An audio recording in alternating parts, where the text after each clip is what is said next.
नमस्कार दोस्तों, आप सभी लोगों का बहुत बहुत स्वागत है हमारे इस YouTube चैनल पे।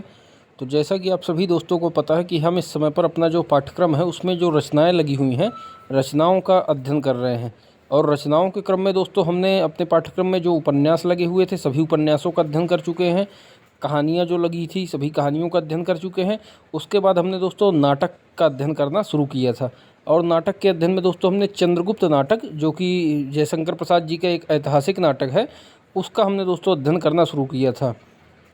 तो आप लोगों को मैं बता देना चाहता हूं कि अगर आप लोग इस वीडियो में नए हैं, इसके पहले के आप लोगों ने वीडियो नहीं देखा है, तो सबसे पहले दोस्तों आप लोग प्लेलिस्ट में जाइए।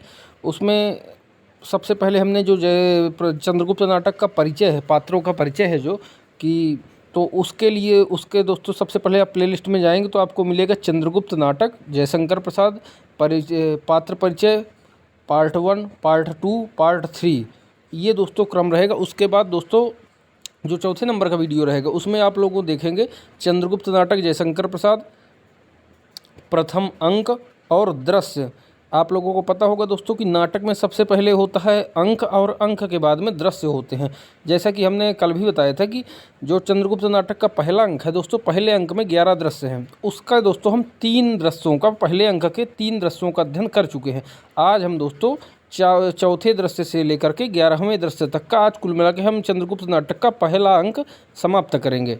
और कल दोस्तों हम कल के वीडियो में हम दोस्तों, इसके अगले वीडियो में हम दोस्तों दूसरा अंक क्या कहते हैं अध्ययन करेंगे। तो अगर आप लोगों ने इसके पहले चंद्रगुप्त नाटक के जो वीडियो आ चुके हैं, 4 वीडियो आ चुके हैं, उनका अध्ययन नहीं किया है, आप लोगों ने वो वीडियो नहीं देखे हैं, तो सबसे पहले आप लोग प्लेलिस्ट में जाइए, मेरा विनम्र आग्रह है आप लोगों से। और सबसे पहले पार्ट 1, पार्ट 2, पार्ट 3 और चौथा दोस्तों वीडियो, जो कि सबसे पहले 3 वीडियो दोस्तों पात्र परिचय पार्ट 1, पार्ट 2, सेकंड, थर्ड मिलेंगे। उसके बाद दोस्तों चौथा वीडियो मिलेगा, उसमें लिखा होगा चंद्रगुप्त नाटक जयशंकर प्रसाद, प्रथम अंक, दृश्य 1, 2, 3, ये दोस्तों लिखा होगा। तो ये आप लोग पहले 4 वीडियो देखिए, उसके बाद आज के वीडियो में आइए चौथे दृश्य से। पहले अंक का चौथा दृश्य है दोस्तों, आज चौथे से लेकर 11वें दृश्य तक आज हम इस वीडियो में अध्ययन करेंगे। तो तब दोस्तों आप लोगों को समझ में आएगा ये नाटक और आप लोगों को मज़ा भी आएगी, क्योंकि 20 से अगर आप लोग पढ़ेंगे दोस्तों तो आप लोगों को समझ में भी नहीं आएगा और मज़ा भी नहीं आएगा। इसलिए मैं आप लोगों से बार बार आग्रह कर रहा हूँ और आप लोगों को पढ़ने का क्रम बता रहा हूँ कि आप लोगों को कैसे पढ़ना है। तो चलिए दोस्तों, ज़्यादा समय नहीं बर्बाद करते, आते हैं अपने विषय पर सीधे। यही कहेंगे कि आप लोग दोस्तों अगर चैनल में हमारे नए हैं तो चैनल को ज़्यादा से ज़्यादा सब्सक्राइब करिए और शेयर करिए, जिससे हमारे ज़्यादा से ज़्यादा मित्रों को लाभ पहुंच सके। और हिंदी विषय के प्रति जो हमारा प्रयास है दोस्तों कि ज़्यादा से ज़्यादा आप लोगों को जो भी हमारे पाठ्यक्रम में रचनाएं लगी हुई हैं, उसके बाद में हिंदी साहित्य का, इतिहास, काव्य शास्त्र के जो भी टॉपिक है उनका दोस्तों हम वीडियो आप लोगों को उपलब्ध करवा सकें, तो हमारा प्रयास जिससे सार्थक हो सके। इसलिए ज़्यादा से ज़्यादा लोग जब जुड़ेंगे हमसे, ज़्यादा से ज़्यादा लोगों को लाभ पहुंचेगा, तो हमें भी एक उत्सुकता रहेगी आप लोगों को ज़्यादा से ज़्यादा वीडियो देने की। तो चलिए दोस्तों आते हैं अपने सीधे विषय पर। चंद्रगुप्त नाटक प्रथम अंक का चौथे दृश्य से आज हम अध्ययन शुरू करेंगे। तो चौथा दृश्य दोस्तों कहाँ का है देखिए, कुसुमपुर के सरस्वती मंदिर के उपवन का पथ। कुसुमपुर के सरस्वती मंदिर के उपवन का पथ। राक्षस, तो राक्षस दोस्तों कौन है आप लोगों को पता होगा, ये मगध का अमात्य है। अमात्य मतलब मंत्री है। राक्षस, राक्षस कहता है सुवासनी हठ ना करो। तो सुवासनी कौन है, आप लोगों ने अगर पिछले वीडियो में देखा तो आप लोगों को याद होगा कि सुवासनी कौन है, नहीं तो आप लोगों को याद नहीं आएगा। मैं आप लोगों को खैर बता ही दे रहा हूँ। ये राक्षस दोस्तों कौन है, राक्षस क्या कहते हैं, मगध का अमात्य है। और सुवासनी कौन है, सुवासनी दोस्तों सकटार की पुत्री है। सकटार कौन है, सकटार मगध का मंत्री है और सकटार की पुत्री का नाम सुवासनी है। तो राक्षस कहता है सुवासनी हठ न करो। तो सुवासनी कहती है नहीं, उस ब्राह्मण को दंड दिए बिना सुवासनी जी नहीं। देखिए दोस्तों, सुवासनी कहती है नहीं, उस ब्राह्मण को दंड दिए बिना सुवासनी जी नहीं सकती अमात्य, तुमको करना होगा। मैं बौद्ध स्तूप की पूजा करके आ रही थी, उसने व्यंग किया और वह बड़ा कठोर था। राक्षस, उसने कहा वैश्याओं के लिए भी एक धर्म की आवश्यकता थी, चलो अच्छा ही हुआ, ऐसे धर्म के अनुगत पतितों की भी कमी नहीं। राक्षस ने कहा यह उसका अन्याय था सुवासनी, परंतु अन्याय का प्रतिकार भी है, नहीं तो मैं समझूंगी कि तुम भी वैसे ही एक कठोर ब्राह्मण हो। राक्षस, मैं वैसा हूँ कि नहीं यह पीछे मालूम होगा, परंतु सुवासिनी मैं स्वयं हृदय से बौद्ध मत का समर्थक हूँ। केवल उसकी दार्शनिक सीमा तक इतना ही कि संसार दुखमय है। सुवासिनी, इसके बाद राक्षस कहता है, मैं इस क्षणिक जीवन की घड़ियों को सुखी बनाने का पक्षपाती हूँ, और तुम जानती हो कि मैंने ब्याह नहीं किया परंतु भिक्षु भी न बन सका।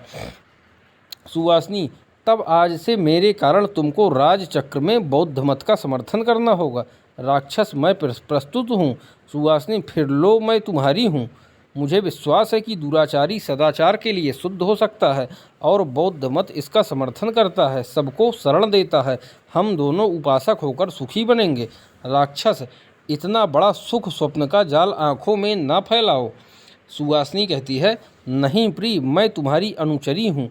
मैं नंद की विलास लीला का क्षुद्र उपकरण बनकर नहीं रहना चाहती, और चली जाती है। राक्षस, एक पर्दा उठ रहा है या गिर रहा है, समझ में नहीं आता। आंख मींचकर सुवासिनी, कुसुमपुर का स्वर्गीय कुसुम मैं हस्तगत कर लूँ?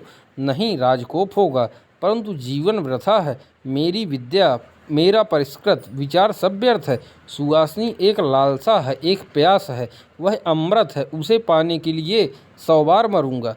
तो दोस्तों, राक्षस जो है इस सुवासिनी के पीछे पागल हो रहा है। और सुवासिनी कौन है? सुवासिनी सकटार की पुत्री है। सकटार मगध का जो मंत्री है उसकी पुत्री है। और जो नंद है, घनानंद, तो घनानंद दोस्तों, घनानंद भी इसको चाहता है। कुल मिला के वो तो अय्यास है घनानंद। तो वह अमृत है, उसे पाने के लिए राक्षस कहता है 100 बार मरूंगा। नैपथ्य से हटो, मार्ग छोड़ दो। राक्षस, कोई राजकुल की सवारी है तो चलूं? जाता है। रक्षियों के साथ शिविका पर राजकुमारी कल्याणी का प्रवेश। अब दोस्तों यहाँ कल्याणी की चर्चा हो रही है। कल्याणी कौन है? आप लोगों ने अगर पात्र परिचय देखा अच्छे से तो आप लोगों को याद होगा। तो कल्याणी कौन है? कल्याणी मगध की राजकुमारी है। कल्याणी कौन है? मगध की राजकुमारी है, याद रखिएगा। तो रक्षियों के साथ शिविका पर राजकुमारी कल्याणी का प्रवेश। कल्याणी शिविका से उतरती हुई लीला से। लीला और नीला कौन है? आप लोगों ने पात्र परिचय देखा होगा तो याद होगा। लीला और नीला कल्याणी की सखियां हैं, सहेलियां हैं उसकी। तो कल्याणी शिविका से उतरती हुई लीला से कहती है, शिविका, उद्यान के बाहर ले जाने के लिए कहो और रक्षी लोग भी वहीं ठहरे। शिविका लेकर रक्षक जाते हैं। कल्याणी देखकर, आज सरस्वती मंदिर में कोई समाज है क्या? जा तो नीला देख आ। नीला जाती है। लीला कहती है, नीला और लीला दो उसकी सहेलियां हैं कल्याणी की। तो लीला कहती है, राजकुमारी चलिए इस श्वेत शिला पर बैठिए, यहाँ अशोक की छाया बड़ी मनोहर है। अभी तीसरे पहर का सूर्य कोमल होने पर भी इस प्रहणी नहीं। कल्याणी चल। दोनों जाकर बैठती हैं। नीला आती है। नीला, राजकुमारी, आज तक्षशिला से लौटे हुए स्नातक लोग सरस्वती दर्शन के लिए आए हैं। कल्याणी, क्या सब लौट आए हैं? नीला, यह तो ना जान सकी। कल्याणी, अच्छा तू भी बैठ। देख कैसी सुंदर माधवी लता फैल रही है।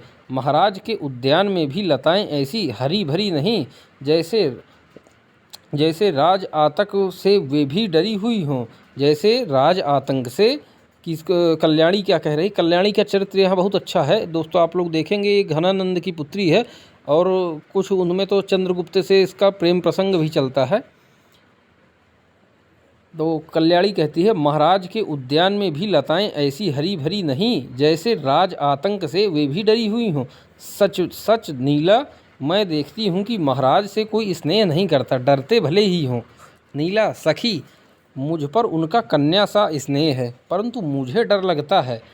कल्याणी, मुझे इसका बड़ा दुख है। देखती हूँ कि समस्त प्रजा उनसे त्रस्त और भयभीत रहती है। प्रचंड शासन करने के कारण उनका बड़ा दुर्नाम है। नीला, परंतु इसका उपाय क्या है? देख लीला, वे दो कौन इधर आ रहे हैं? चल हम लोग छिप जाएं। सब कुंज में चली जाती हैं। 2 ब्रह्मचारियों का प्रवेश। एक ब्राह्मण, एक ब्रह्मचारी धर्मपालित मगध को उन्माद हो गया है। वह जनसाधारण के अधिकार अत्याचारियों के हाथ में देकर विलासिता का स्वप्न देख रहा है। तुम तो गए नहीं, मैं अभी उत्तरापथ से आ रहा हूँ।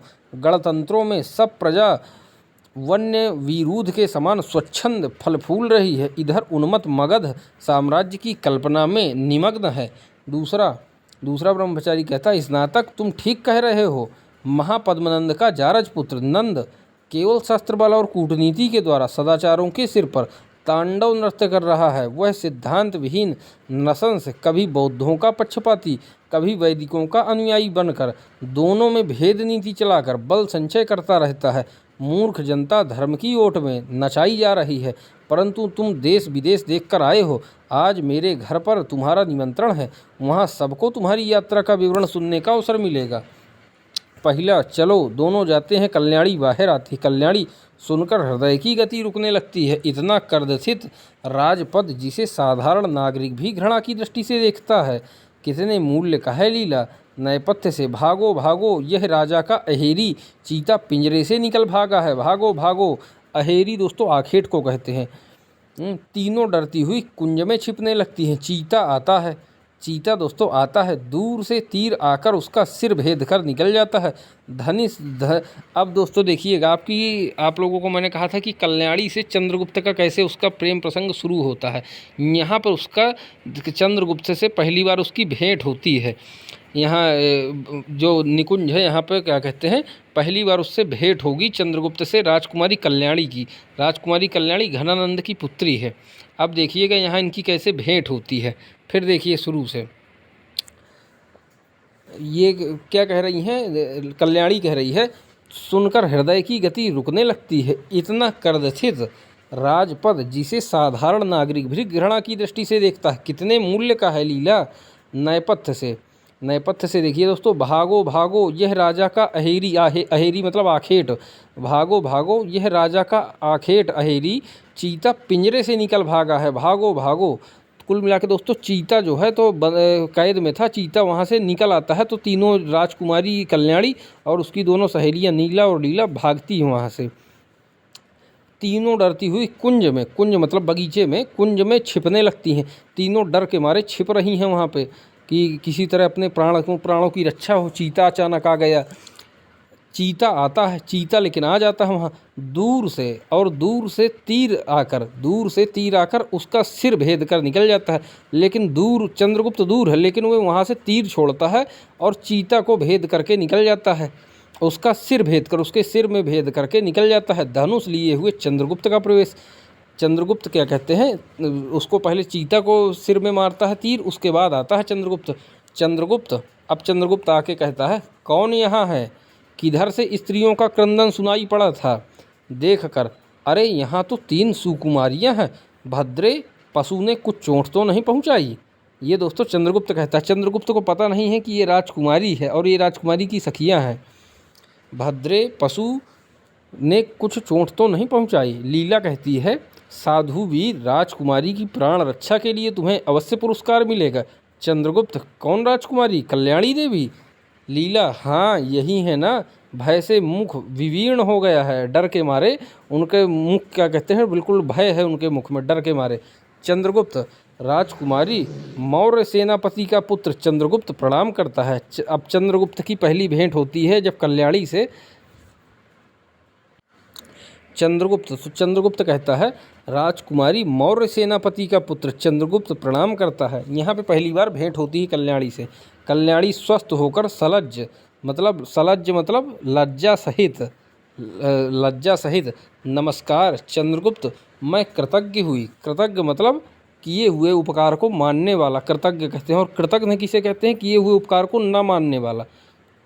तो राजकुमारी कल्याणी कहती है स्वस्थ होकर, और सलज्ज लज्जा सहित कहती है, नमस्कार चंद्रगुप्त, मैं कृतज्ञ हुई। तुम भी स्नातक होकर लौटे हो?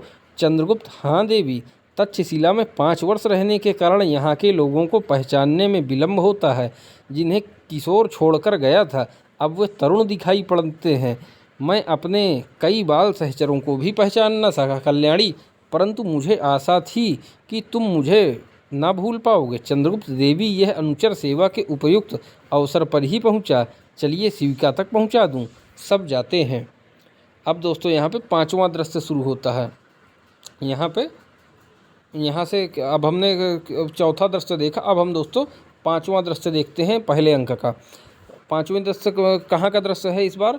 मगध में नंद की राजसभा, राक्षस और सभासदों के साथ नंद। ये है नंद।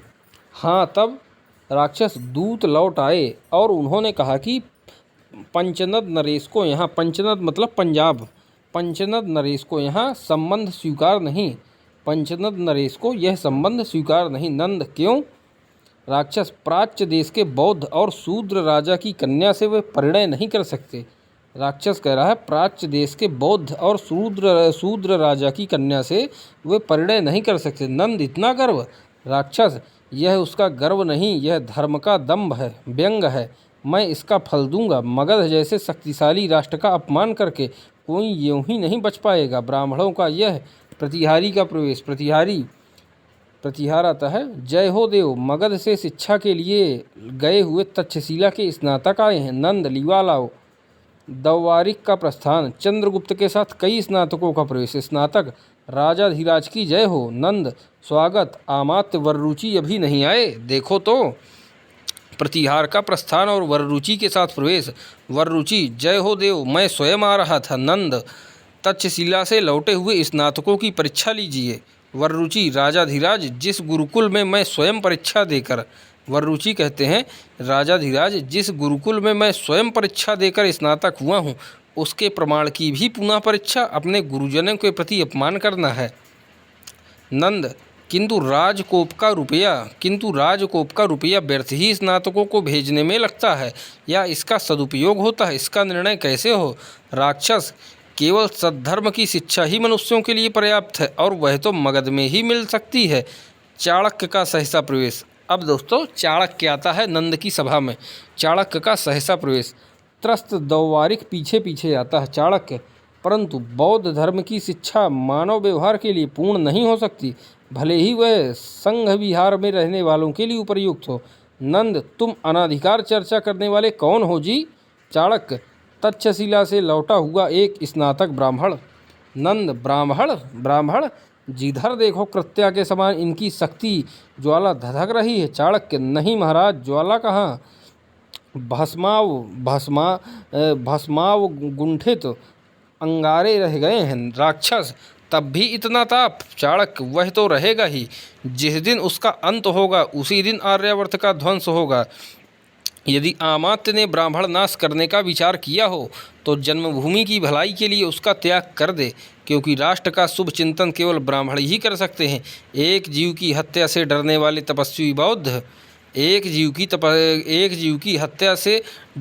तपस्वी बौद्ध, सिर पर मड़राने वाली विपत्तियों से, रक्त समुद्र की आंधियों से आर्यावर्त की रक्षा करने में असमर्थ प्रमाणित होंगे। नंद ब्राह्मण तुम बोलना नहीं जानते हो तो चुप रहना सीखो। चाणक्य महाराज, उसे सीखने के लिए मैं तक्षशिला गया था और मगध का सिर ऊंचा करके उसी गुरुकुल में मैंने अध्यापन का कार्य भी किया है, इसलिए मेरा हृदय यह नहीं मान सकता कि मैं मूर्ख हूँ। नंद तुम चुप रहो। चाणक्य एक बात कहकर महाराज। राक्षस क्या? चाणक्य यवनों की विकट वाहिनी निषद पर्वतमाला तक पहुंच गई है। तक्षशिलाधीश की भी उसमें अभिसंधि है। संभवतः समस्त आर्यावर्त पदाक्रांत होगा। उत्तरापथ में बहुत से छोटे छोटे गणतंत्र हैं, वे उस सम्मिलित पारसीक यवन बल को रोकने में असमर्थ होंगे। अकेले पर्वतेश्वर ने साहस किया है, इसलिए मगध को पर्वतेश्वर की सहायता करनी चाहिए। कल्याणी प्रवेश करके, पिताजी मैं पर्वतेश्वर के गर्व की परीक्षा लूँगी। कल्याणी दोस्तों कहती है, पिताजी मैं पर्वतेश्वर के गर्व की परीक्षा लूँगी। मैं वृषल कन्या हूँ, उस क्षत्रिय को यह सिखा दूँगी कि राजकन्या कल्याणी किसी छत्राणी से कम नहीं। सेनापति को आज्ञा दीजिए कि आसन्न गांधार युद्ध में मगध की एक सेना अवश्य जाए और मैं स्वयं उसका संचालन करूँगी। पराजित पर्वतेश्वर को सहायता देकर उसे नीचा दिखाऊँगी। नंद हंसता है, राक्षस राजकुमारी राजनीति महलों में नहीं रहती, इसे हम लोगों के लिए छोड़ देना चाहिए। राक्षस कहता है, नंद हंसता है और राक्षस कहता है, राजकुमारी राजनीति महलों में नहीं रहती, इसे हम लोगों के लिए छोड़ देना चाहिए। उद्धत पर्वतेश्वर अपने गर्व का फल भोगे और ब्राह्मण चाणक्य परीक्षा देकर ही कोई साम्राज्य नीति समझ लेने का अधिकारी नहीं हो सकता। चाणक्य सच है बौद्धामात्य, परंतु यवन आक्रमणकारी बौद्ध और ब्राह्मण का भेद न रखेंगे। चाणक्य कहता है, सच है बौद्धामात्य, परंतु यवन आक्रमणकारी बौद्ध और ब्राह्मण का भेद न रखेंगे। नंद कहता है, वाचाल ब्राह्मण तुम अभी चले जाओ, नहीं तो प्रतिहार तुम्हें धक्के देकर निकाल देंगे। चाणक्य, राजाधिराज, मैं जानता हूँ कि प्रमाद से मनुष्य कठोर सत्य का भी अनुभव नहीं करता, इसलिए मैंने प्रार्थना नहीं की। अपने अपहृत ब्राह्मणस्व के लिए मैंने भिक्षा नहीं मांगी। क्यों? जानता था कि वह मुझे ब्राह्मण होने के कारण न मिलेगी। परंतु जब राष्ट्र के लिए राक्षस, चुप रहो, तुम चड़क के पुत्र हो ना, तुम्हारे पिता भी ऐसे ही हठी थे। राक्षस दोस्तों कहता है चुप रहो। राक्षस कौन है? अमात्य है, मगध का मंत्री।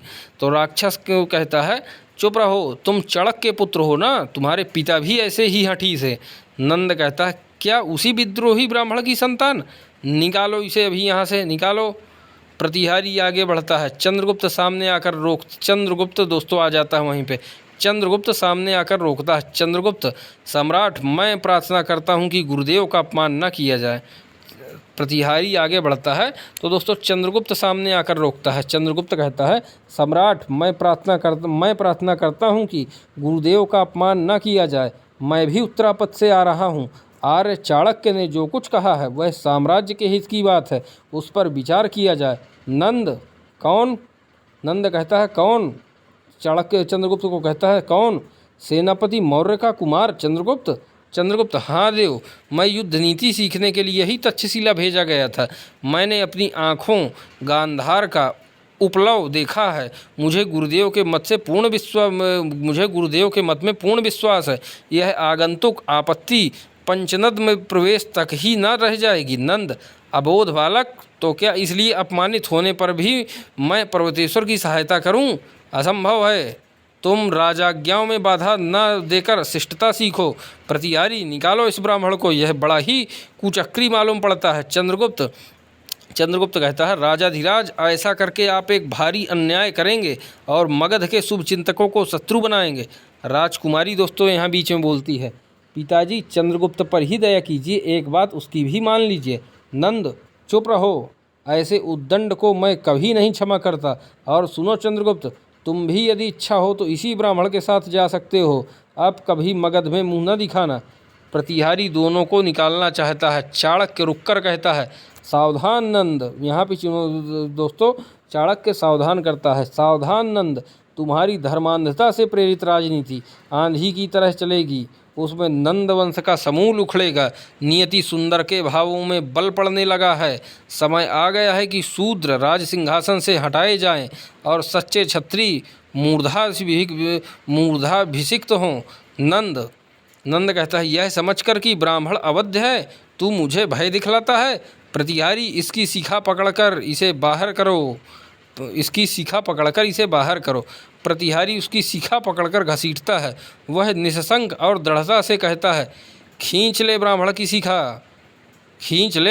शिखा, शूद्र के अन्न से पले हुए कुत्ते। चाणक्य दोस्तों कहता है खींच ले ब्राह्मण की शिखा, शूद्र के अन्न से पले हुए कुत्ते, खींच ले। परंतु यह शिखा नंद कुल की काल सर्पड़ी है, वह तब तक न बंधन में होगी जब तक नंद कुल निशेष न होगा। नंद, इसे बंदी करो।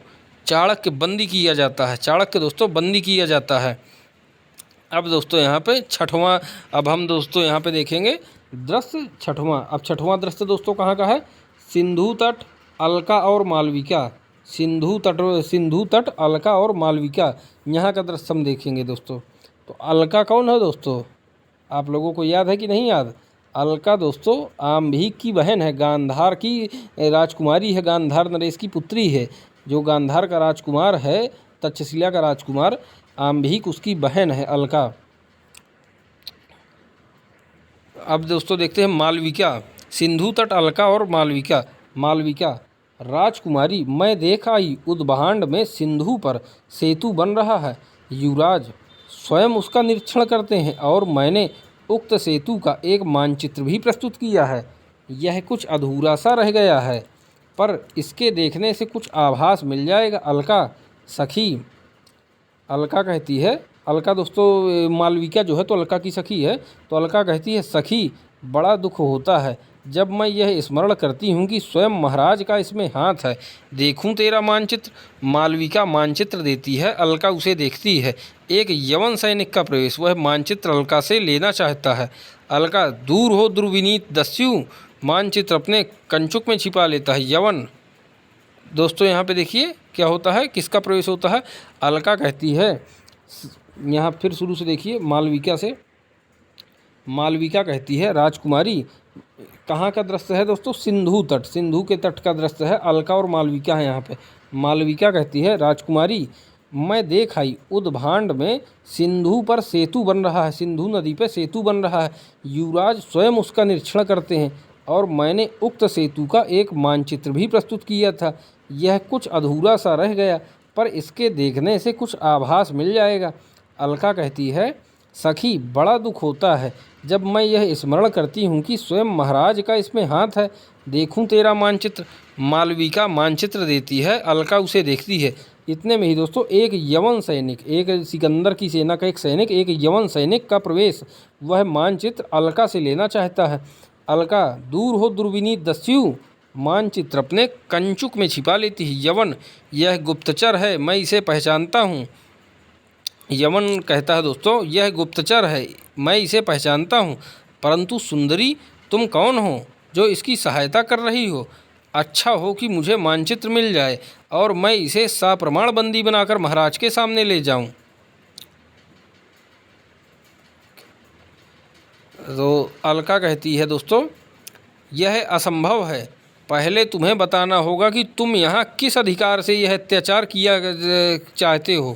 यवन कहता है, मैं देवपुत्र विजेता अलछेंद्र का नियुक्त अनुचर हूँ। तो कौन है दोस्तों यवन? क्या कहता है?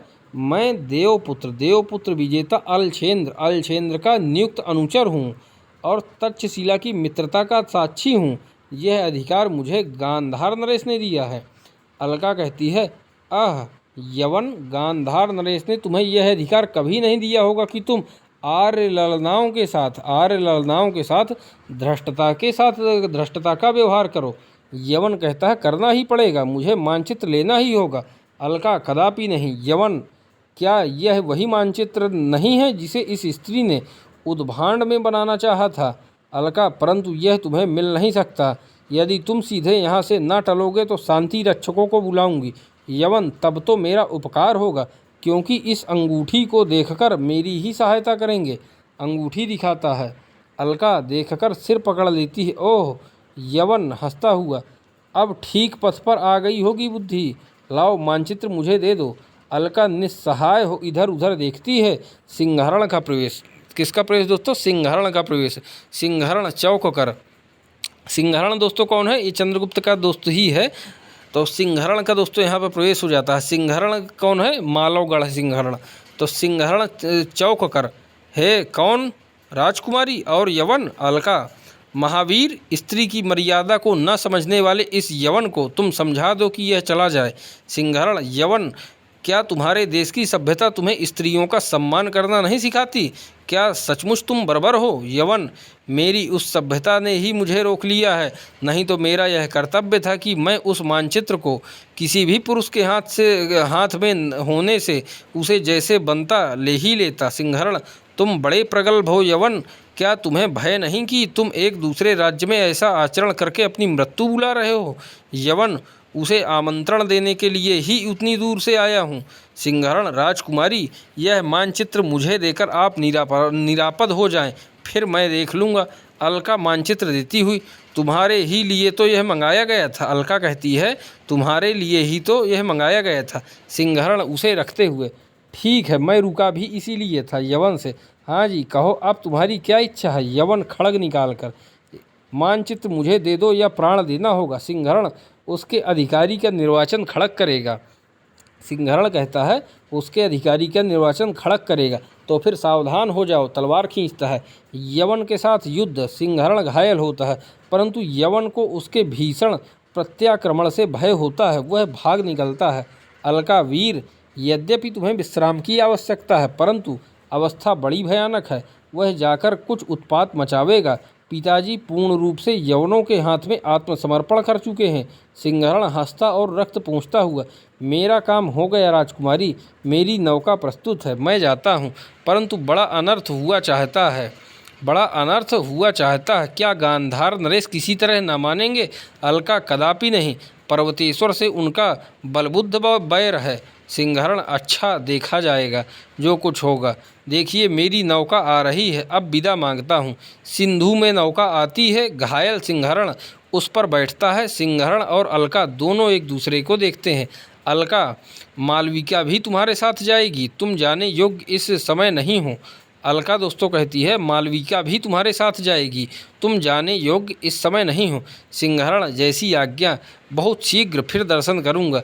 जन्मभूमि के लिए ही यह जीवन है, फिर जब आपसी सुकुमारियाँ इसकी सेवा में कटिबद्ध है तब मैं पीछे कब रहूँगा। अच्छा नमस्कार।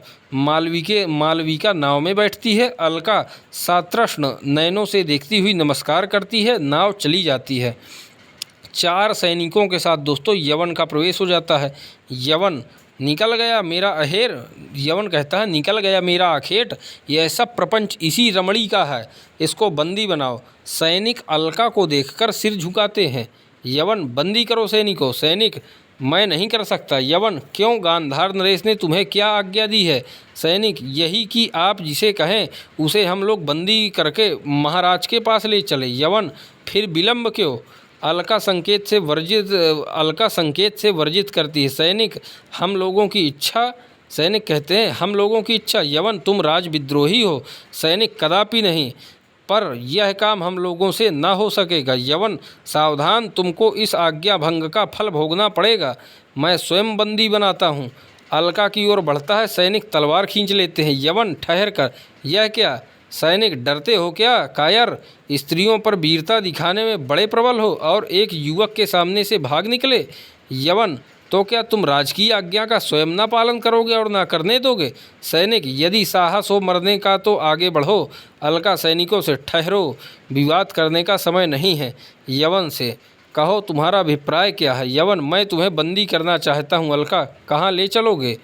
यवन, गांधार नरेश के पास। अलका, मैं चलती हूँ, चलो। आगे अलका, पीछे यवन और सैनिक जाते हैं।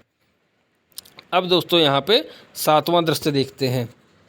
चंद्रगुप्त नाटक का 7वां दृश्य देखते हैं यहाँ पे। और 7वां दृश्य कहाँ का है दोस्तों, ये मगध का बंदी गृह है, जहाँ चाणक्य को बंदी बनाया है। मगध का बंदी गृह। अब देखते हैं दोस्तों। चाणक्य, समीर की गति भी अवरुद्ध है, शरीर का फिर क्या कहना, परंतु मन में इतने संकल्प और विकल्प, एक बार निकलने पाता तो दिखा देता कि इन दुर्बल हाथों में साम्राज्य उलटने की शक्ति है और ब्राह्मण के कोमल हृदय में कर्तव्य के लिए प्रलय की आंधी चला देने की भी कठोरता है। जकड़ी हुई लौह श्रृंखलें, एक बार तू फूलों की माला बन जा और मैं मदोन्मत्त विलासी के समान तेरी सुंदरता को भंग कर दूं। क्या रोने लगूं इस निष्ठुर यंत्रणा की कठोरता से। बिलबिलाकर दया की भिक्षा मांगूं कि मुझे भोजन के लिए एक मुट्ठी चने जो देते हो ना दो, एक बार स्वतंत्र कर दो। नहीं चाणक्य, ऐसा ना करना, नहीं तो तू भी साधारण सी ठोकर खाकर चूर चूर हो जाने वाली एक बामी हो जाएगा। तब मैं आज इसे प्रण करता हूँ कि दया किसी से ना मांगूंगा और अधिकार तथा अवसर मिलने पर किसी पर ना करूँगा। ऊपर देखकर, कभी नहीं, हाँ कभी किसी पर नहीं। मैं प्रलय के समान अबाध गति और कर्तव्य में इंद्र के वज्र के समान भयानक बनूंगा। किवाड़ खुलता है दोस्तों और वररुचि और राक्षस का प्रवेश। राक्षस, स्नातक अच्छे तो हो चाणक्य, बुरे कब थे बौद्धामात्य। राक्षस, आज हम लोग एक काम से आए हैं, आशा है कि तुम अपनी हठवादिता से मेरा और अपना दोनों का अपकार न करोगे। वररुचि, हाँ चाणक्य, अमात्य का कहना मान लो। वररुचि दोस्तों कहता है हाँ चाणक्य, अमात्य का कहना मान लो। चाणक्य कहता है भिक्षोपजीवी ब्राह्मण, क्या बौद्धों का संग करते करते तुम्हें अपनी गरिमा का संपूर्ण विस्मरण हो गया।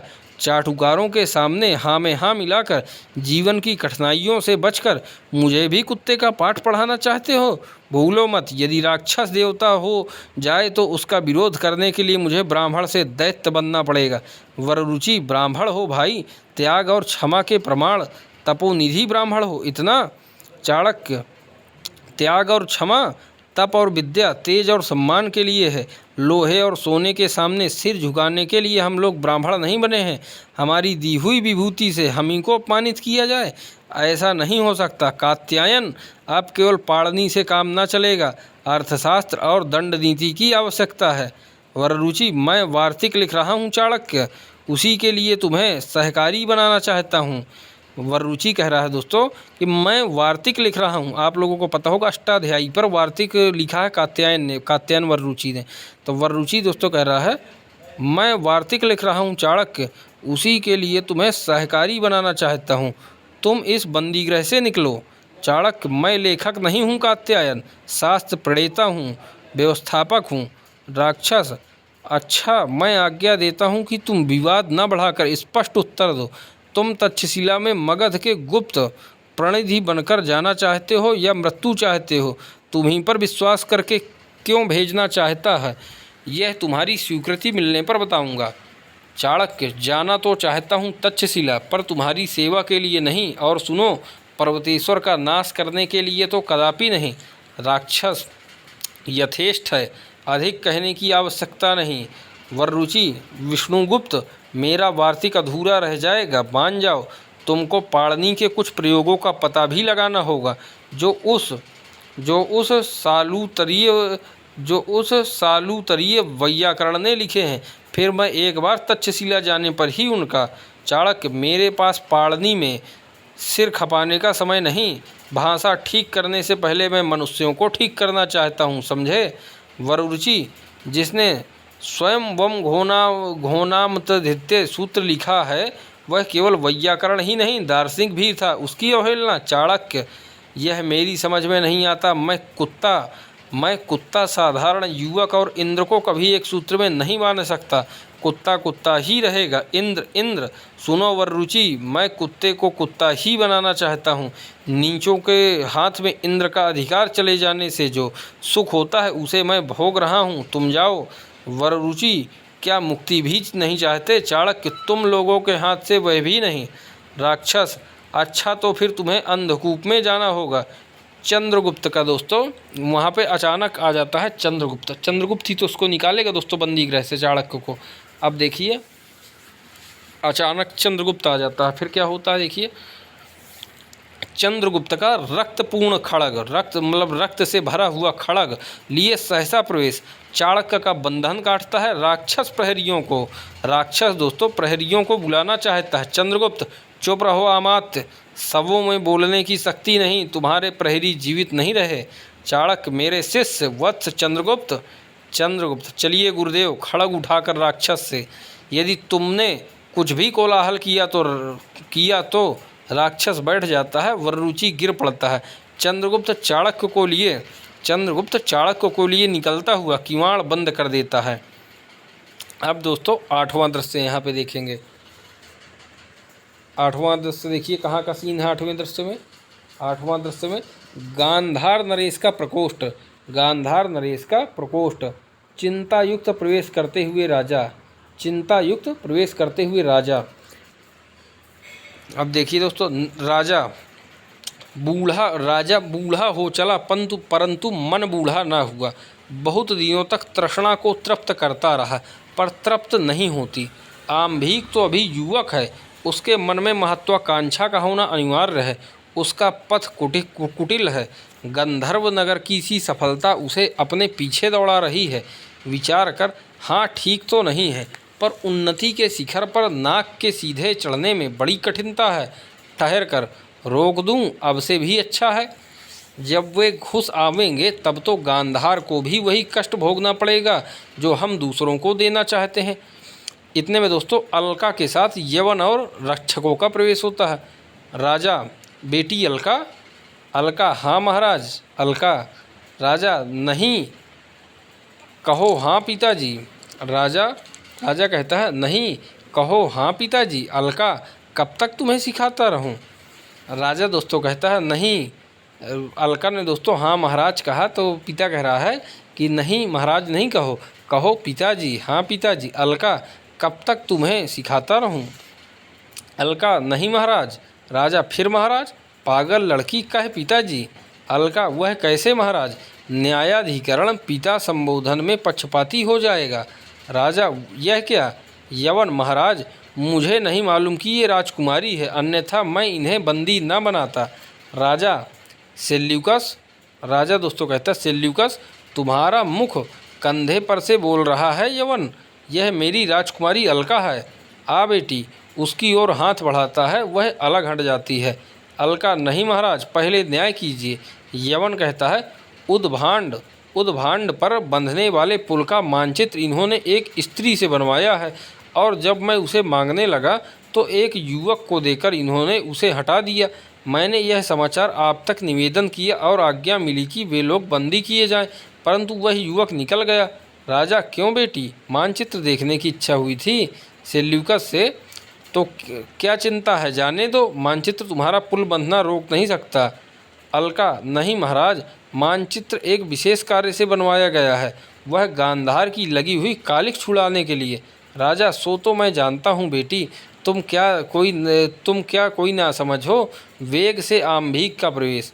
आम्भीक, नहीं पिताजी, आपके राज्य में एक भयानक षड्यंत्र चल रहा है और तक्षशिला का गुरुकुल उसका केंद्र है। अलका उस रहस्यपूर्ण कुचक्र की कुंजी है। राजा, क्यों अलका, यह बात सही है? अलका, सत्य है महाराज, जिस उन्नति की आशा में आम्भीक ने यह नीच कर्म किया है, उसका पहला फल यह है कि आज मैं वंदनीय हूँ। संभव है कल आप होंगे और परसों गांधार की जनता बेगार करेगी, उनका मुखिया होगा आपका वंश उज्ज्वलकारी आम्भीक। यवन, संधि के अनुसार देवपुत्र का साम्राज्य और गांधार मित्र राज्य हैं, व्यर्थ की बात है। आम्भीक, सेल्यूकस, तुम विश्राम करो, हम इसको समझकर तुमसे मिलते हैं। यवन का प्रस्थान, रक्षकों का दूसरी ओर जाना। राजा, परंतु आम्भीक, राजकुमारी वंदनी बनाई जाए वह भी मेरे ही सामने, मतलब राजकुमारी को बंदी बनाया जाए वह भी मेरे ही सामने, उसके लिए एक यवन दंड की व्यवस्था करे, यही तो तुम्हारे उद्योगों का फल है। अलका, महाराज, मुझे दंड दीजिए, कारागार में भेजिए, नहीं तो मैं मुक्त होने पर भी यही करूँगी। कुलपुत्रों के रक्त से आर्यावर्त की भूमि सींचेगी, दानवी बनकर जननी जन्मभूमि अपनी संतान को खाएगी। महाराज, आर्यावर्त के सब बच्चे आम्भीक जैसे नहीं होंगे, वे इसकी मान प्रतिष्ठा और रक्षा के लिए तिल तिल कट जाएंगे। स्मरण रहे, यवनों की विजय वाहिनी के आक्रमण को प्रत्यावर्तन बनाने वाले यही भारत संतान होंगे। तब बचे हुए छत्रांग वीर गांधार को, भारत के द्वार रक्षक को विश्वासघाती के नाम से पुकारेंगे और उसमें नाम लिया जाएगा मेरे पिता का। आह, उसे सुनने के लिए मुझे जीवित न छोड़िए, दंड दीजिए, मृत्युदंड। आम्भीक कहता है, दोस्तों, इसे उन सबों ने खूब बहकाया है, राजनीति के खेल यह क्या जाने। पिताजी, उद्दंड पर्वतेश्वर ने जो मेरा अपमान किया है उसका प्रतिशोध। राजा, हाँ बेटी, उसने स्पष्ट कह दिया है कि कायर आम्भीक से मैं अपने लोक विस्तृत कुल की कुमारी का ब्याह न करूँगा, और भी उसने वितस्ता के इस पार अपनी एक चौकी बना दी है जो प्राचीन संधियों के विरुद्ध है। अलका, तब महाराज, उस प्रतिष्ठा की रक्षा के लिए जो लड़कर मर नहीं गया वह कायर नहीं तो और क्या है। आम्भीक, चुप रहो अलका। राजा, तुम दोनों ही ठीक बातें कर रहे हो, फिर मैं क्या करूं।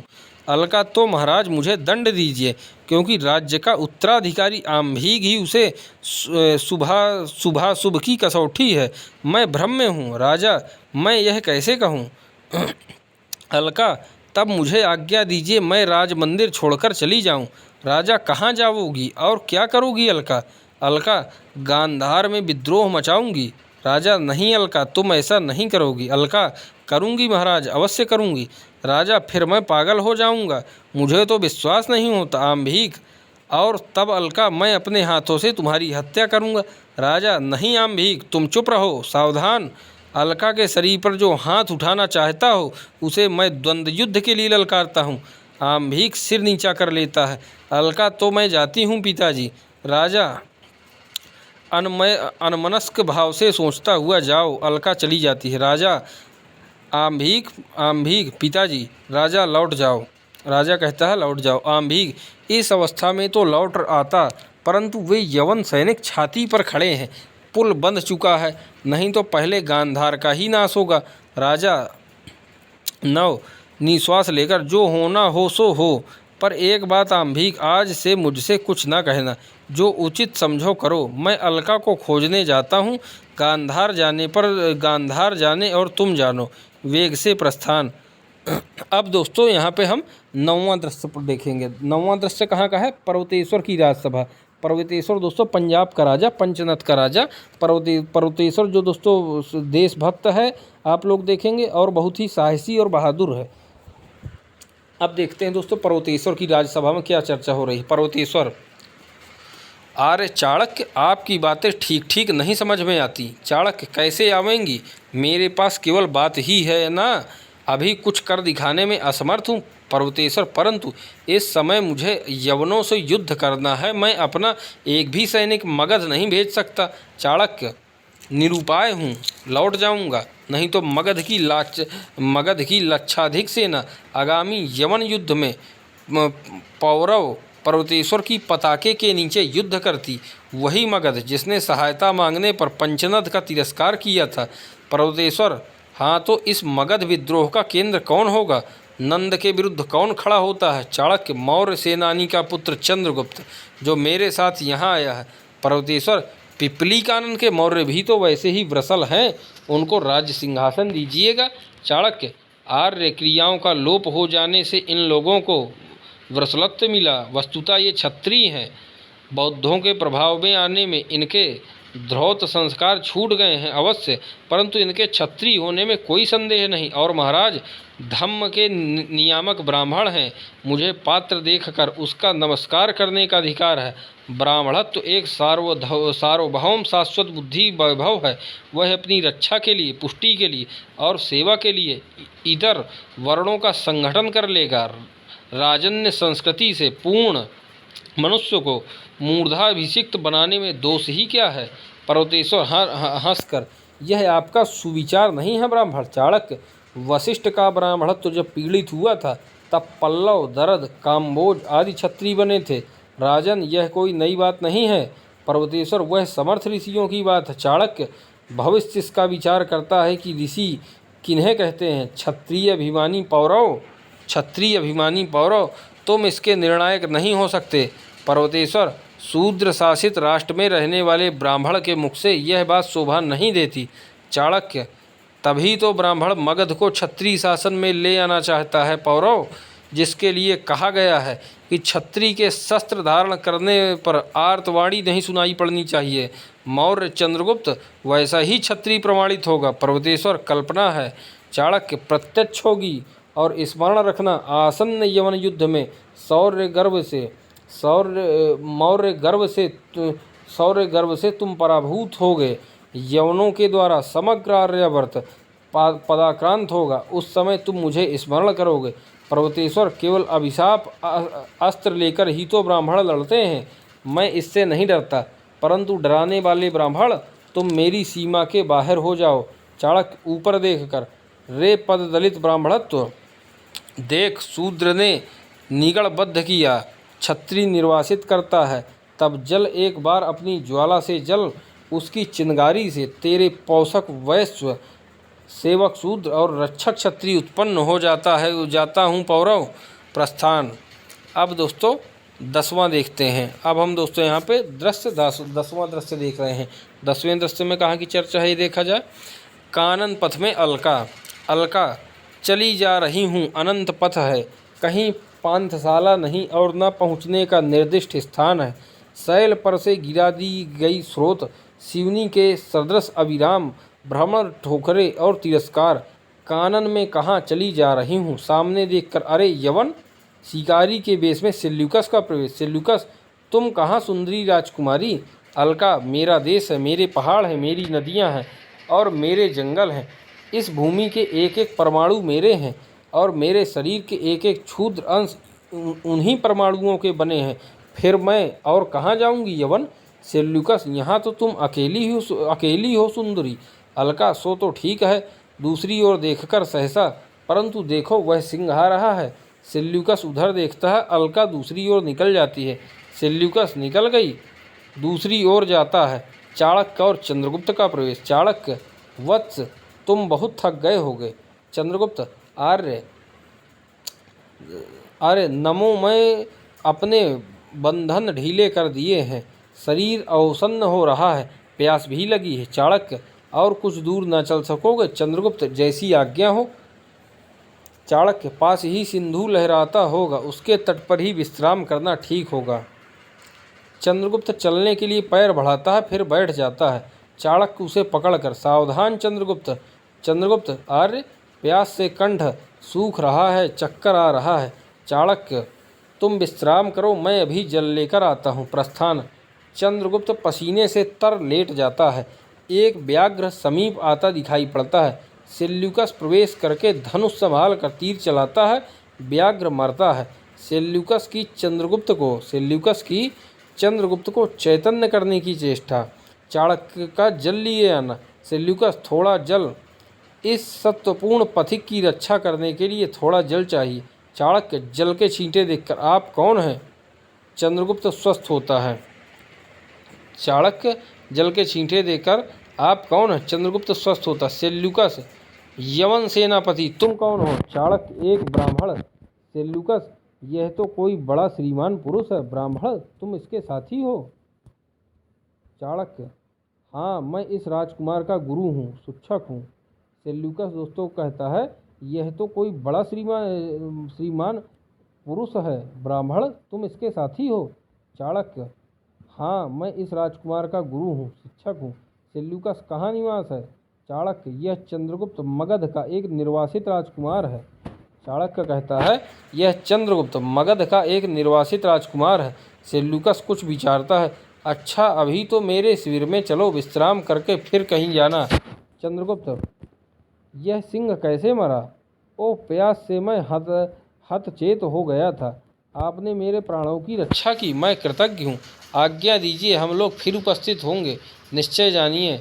सेल्यूकस, जब तुम अचेत पड़े थे तब यह तुम्हारे पास बैठा था। मैंने विपद देखकर इसे मार डाला। मैं यवन सेनापति हूँ। चंद्रगुप्त, धन्यवाद। भारतीय कृतज्ञ नहीं होते। सेनापति, मैं आपका अनुग्रहीत हूँ, अवश्य आपके पास आऊँगा। तीनों जाते हैं। अलका का प्रवेश। अलका, आर्य, चाणक्य और चंद्रगुप्त, ये भी यवनों के साथी? अलका दोस्तों सोचती है, आर्य, चाणक्य और चंद्रगुप्त, ये भी यवनों के साथी? जब आंधी और करका वृष्टि, अवसरण और दावाग्नि का प्रकोप हो, तब देश की हरी भरी खेती का रक्षक कौन है? शून्य व्योम प्रश्न को बिना उत्तर दिए लौटा देता है। ऐसे लोग भी आक्रमणकारियों के चंगुल में फंस रहे हों, तब रक्षा की क्या आशा?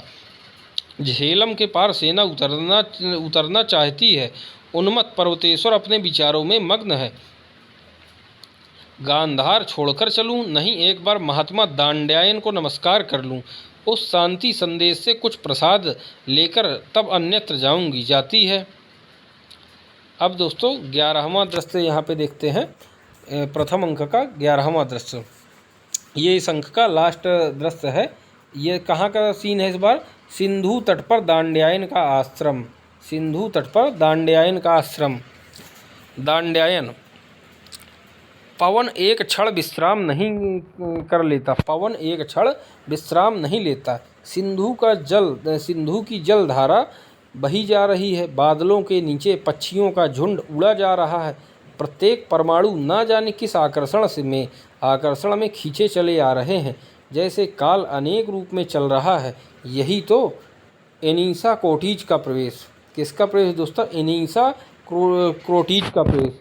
एनीसा क्रोटीज कहता है, महात्मन दांड्यायन कहता है, चुप रहो, सब चले जा रहे हैं, तुम भी चले जाओ, अवकाश नहीं, अवसर नहीं। एनीसा कोटीज कहता है, आपसे कुछ। दांड्यायन कहते हैं, मुझसे कुछ मत कहो तो अपने आप ही कहो, जिसे आवश्यकता होगी सुन लेगा। देखते हो कोई किसी की सुनता है? मैं कहता हूँ, सिंधु के एक बिंदु धारा में न बहकर मेरी एक बात सुनने के लिए ठहर जा। वह सुनता है, ठहरता है कदापि नहीं।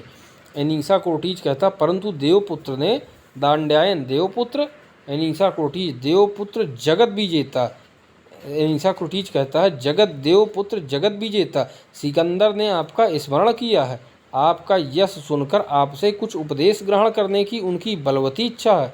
दांड्यायन हंसकर, भूमा का सुख और उसकी महत्ता का जिसको आभास मात्र हो जाता है, उसको ये नश्वर चमकीले प्रदर्शन नहीं अभिभूत कर सकते। दूत, वह किसी बलवान की इच्छा का कंदुक नहीं बन सकता। तुम्हारा राजा अभी झेलम भी नहीं पार कर सका, फिर भी जगत विजेता की उपाधि लेकर जगत को वंचित करता है। मैं लोभ से, सम्मान से या भय से किसी के पास नहीं जा सकता। एनीसा क्रोटीज कहता, महात्मन ऐसा क्यों?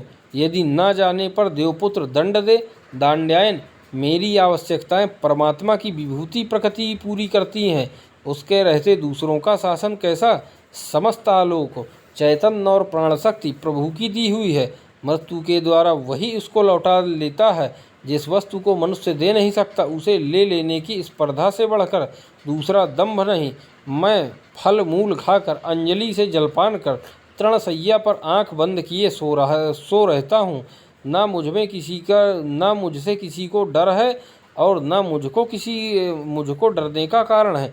तुम ही यदि हठात मुझे ले जाना चाहो तो केवल मेरे शरीर को ले जा सकते हो। मेरी स्वतंत्र आत्मा पर तुम्हारे देवपुत्र का भी अधिकार नहीं हो सकता। तो एनीसा क्रोटीज कहता, बड़े निर्भीक हो ब्राह्मण, जाता हूँ यही कह दूंगा। प्रस्थान होता है। एक ओर से अलका, दूसरी ओर से चाणक्य और चंद्रगुप्त का प्रवेश। एक ओर से दोस्तों अलका का प्रवेश होता है दांड्यायन के यहाँ, और दूसरी ओर से चाणक्य और चंद्रगुप्त का प्रवेश।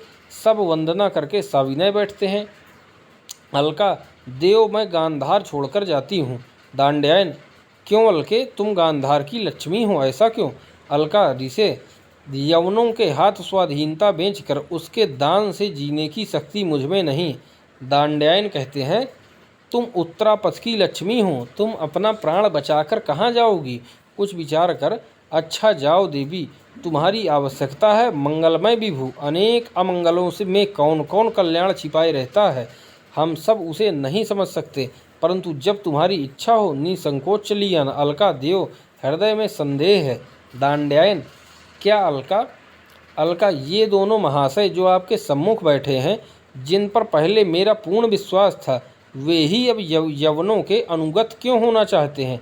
दांड्यायन चाणक्य की ओर देखता है और चाणक्य कुछ विचारने लगता है। चंद्रगुप्त, देवी कृतज्ञता का बंधन अमोघ है। चाणक्य, राजकुमारी, उस परिस्थिति पर आपने विचार नहीं किया है, आपकी शंका निर्मूल है। दांड्यायन, संदेह न करो अलका, कल्याण कृत को पूर्ण विश्वासी होना पड़ेगा। विश्वास सुफल देगा, दुर्गति नहीं। यवन सैनिक का प्रवेश। यवन, देवपुत्र आपकी सेवा में आया चाहते हैं, क्या आज्ञा है? दांड्यायन, मैं क्या आज्ञा दूं सैनिक, मेरा कोई रहस्य नहीं, निभृत मंदिर नहीं, यहाँ पर सबका प्रत्येक क्षण स्वागत है। सैनिक जाता है। अलका, तो मैं जाती हूँ, आज्ञा हो। दांड्यायन, कोई आतंक नहीं है अलका, ठहरो तो। चाणक्य, महात्मन हम लोगों को क्या आज्ञा है, किसी दूसरे समय उपस्थित हो। दांड्यायन, चाणक्य, तुमको तो कुछ दिनों तक इस स्थान पर रहना होगा, क्योंकि सब विद्या के आचार्य होने पर भी तुम्हें उसका फल नहीं मिला, उद्योग नहीं मिटा। अभी तक तुम्हारे हृदय में हलचल मची है, यह अवस्था संतोषजनक नहीं। सिकंदर का सेल्यूकस कार्नेलिया। देखिए दोस्तों, यहाँ पे कौन कौन आ रहे हैं, देखिए ये सिकंदर का सेल्यूकस कार्नेलिया, कार्नेलिया सेल्यूकस की पुत्री है। सिकंदर का सेल्यूकस कार्नेलिया, एनीसा क्रेटीज इत्यादि सहचरों के साथ प्रवेश। सिकंदर नमस्कार करता है, सब बैठते हैं। दांड्यायन, स्वागत अलछेंद्र। दांड्यायन कहते हैं, स्वागत अलछेंद्र, तुम्हें सद्बुद्धि मिले। सिकंदर, महात्मन अनुगृहीत हुआ, परंतु मुझे कुछ और आशीर्वाद चाहिए। दांड्यायन, मैं और आशीर्वाद देने में असमर्थ हूँ, क्योंकि उसके अतिरिक्त जितने आशीर्वाद होंगे वे अमंगलजनक होंगे। सिकंदर, मैं आपके मुख से जय सुनने का अभिलाषी हूँ। दांड्यायन, जय घोष तुम्हारे चारण करेंगे। हत्या, रक्तपात और अग्निकांड के लिए उपकरण जुटाने में मुझे आनंद नहीं, विजय तृष्णा का अंत पराभव से होता है। अलछेंद्र, राजसत्ता सुव्यवस्था से बढ़े तो बढ़ सकती है, केवल विजयों से नहीं, इसलिए अपनी प्रजा के कल्याण में लगो। सिकंदर, अच्छा। चंद्रगुप्त को दिखाकर यह तेजस्वी चंद्रगुप्त को देखकर सिकंदर कहता, अच्छा यह तेजस्वी युवक कौन है? सेल्यूकस, यह मगध का एक निर्वासित राजकुमार है। सिकंदर, मैं आपका स्वागत करने के लिए अपने शिविर में निमंत्रित करता हूँ। सिकंदर कहता है, मैं आपका स्वागत करने के लिए अपने शिविर में निमंत्रित करता हूँ। चंद्रगुप्त कहता है, अनुग्रहित हुआ। आर्य लोग किसी निमंत्रण को अस्वीकार नहीं करते। सिकंदर सेल्यूकस से कहता है, तुमसे इनसे कब परिचय हुआ? सेल्यूकस, इनसे तो मैं पहले ही मिल चुका हूँ। चंद्रगुप्त, आपका उपकार मैं भूला नहीं हूँ। आपने व्याघ्र से मेरी रक्षा की थी जब मैं अचेत पड़ा था। सिकंदर, अच्छा तो आप लोग पूर्व परिचित भी हैं, तब तो सेनापति इनके आतिथ्य का भार आप पर ही रहेगा। सेल्यूकस, जैसी आज्ञा। सिकंदर, महात्मा से महात्मन, लौटती बार आपका फिर दर्शन करूंगा जब भारत विजय कर लूँगा। दांड्यायन, अलछेंद्र सावधान। दांड्यायन कहता है, अलछेंद्र सावधान। चंद्रगुप्त को दिखाकर, देखो यह भारत का भावी सम्राट तुम्हारे सामने बैठा है। सब स्तब्ध होकर चंद्रगुप्त को देखते हैं और चंद्रगुप्त आश्चर्य से, देखिए, सब स्तब्ध होकर चंद्रगुप्त को देखते हैं और चंद्रगुप्त क्या करता है? चंद्रगुप्त आश्चर्य से कार्नेलिया को देखने लगता है। एक दिव्यालोक पटाक्षेप। अभी कार्नेलिया और चंद्रगुप्त का विवाह होता है दोस्तों। अंत में देखिएगा अभी इनकी प्रेम कहानी कितनी बढ़ेगी आगे। तो यहाँ से दोस्तों ये दृश्य क्रमांक 11वां दोस्तों ख़त्म होता है। अब दोस्तों आज हमने दोस्तों पहला अंक क्या कहते हैं, जो चंद्रगुप्त नाटक का पहला अंक है वह हमने पूरा पढ़ लिया है। अब इसके आगे दोस्तों हम अगले वीडियो में, क्योंकि अगर अब हम इसी वीडियो में दोस्तों दूसरा अंक भी देखेंगे तो बहुत लंबा हो जाएगा, 1 घंटे से ज़्यादा का वीडियो अभी हो चुका है। तो अब हम दोस्तों अगले वीडियो में हम चंद्रगुप्त नाटक का दोस्तों द्वितीय अंक, जो कि दूसरा अंक है, उसको दोस्तों हम अध्ययन करेंगे। तब तक आप लोग चैनल में बने रहिए और चंद्रगुप्त नाटक का पूरी प्लेलिस्ट दोस्तों बनी हुई है, तो क्रम से अध्ययन करिए। पहले 3 वीडियो दोस्तों हमने बनाए हुए हैं, क्या कहते हैं, पात्र परिचय के सब में लिखा हुआ है चंद्रगुप्त नाटक जयशंकर प्रसाद, पात्र परिचय पार्ट 1, पार्ट 2, पार्ट 3। उसके बाद दोस्तों हमने चौथा वीडियो डाला है चंद्रगुप्त नाटक जयशंकर प्रसाद, उसमें लिखा हुआ है प्रथम अंक और दृश्य 1, 2, 3 ये लिखा हुआ है। उसके बाद आज दोस्तों जो 5वां वीडियो है ये वाला, इसमें लिखा हुआ है चंद्रगुप्त नाटक जयशंकर प्रसाद, प्रथम अंक, दृश्य संख्या 4, 5, 6, 7, 8, 9, 10, 11 ये दोस्तों लिखा हो। अब इसके अगले वीडियो में दोस्तों चंद्रगुप्त नाटक का हम दूसरा अंक पढ़ेंगे। तब तक आप लोग चैनल में बने रहिए, चैनल को ज़्यादा से ज़्यादा सब्सक्राइब करिए, शेयर करिए, जिससे ज़्यादा से ज़्यादा लोगों को इसका लाभ पहुंच सके। और हम इसी तरह दोस्तों आप सभी लोगों के लिए महत्वपूर्ण क्या कहते हैं जो भी विषय हैं क्या कहते हैं और प्रमाणिक विषय वस्तु के साथ में आप लोगों को उपलब्ध करवा सके। तब तक आप लोग चैनल में बने रहिए, ज़्यादा से ज़्यादा शेयर करिए, सब्सक्राइब करिए अपने मित्रों को, जिससे ज़्यादा से ज़्यादा लोगों को लाभ पहुँचे। फिर मिलते हैं इसके आगे दोस्तों चंद्रगुप्त नाटक के दूसरे अंक में। तब तक के लिए धन्यवाद दोस्तों।